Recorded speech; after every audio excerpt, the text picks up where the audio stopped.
শেখ হাসিনার প্রধান সমস্যা হচ্ছে তিনি লেখাপড়া জানতেন না, আমি দুঃখের সাথে বলছি। হুম, মানে তিনি ছিলেন অত, এটা প্রমাণ কি, তিনি খালেদা জিয়া ম্যাট্রিক পাশ করেছে কি হুম, করে নাই এই কথাটা এতবার বলতেন হুম। যে তিনি কিভাবে পরীক্ষা পাশ করেছেন সেই পরীক্ষা থেকে তাকে জিজ্ঞাসা করে নাই।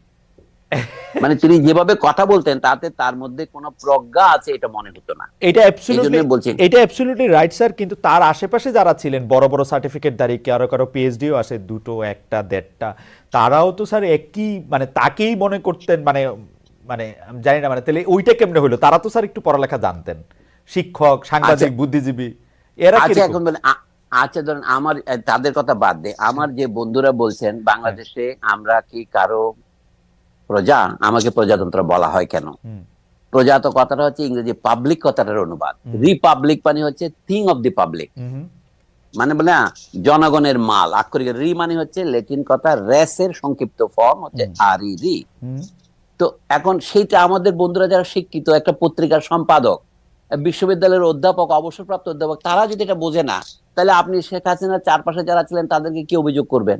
না ঠিকই আছে স্যার, এই তো ঠিক আমাদের আছে। গরিব দেশের অধ্যাপকরাও দ্বিতীয় শ্রেণীর অধ্যাপক।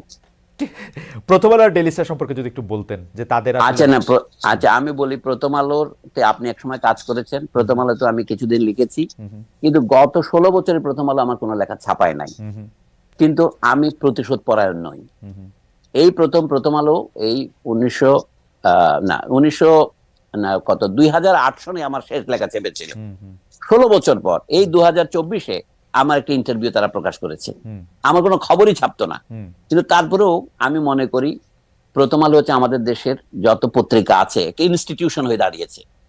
তার বিরুদ্ধে যারা আক্রমণ করছে এটা আমি সমর্থন করি না।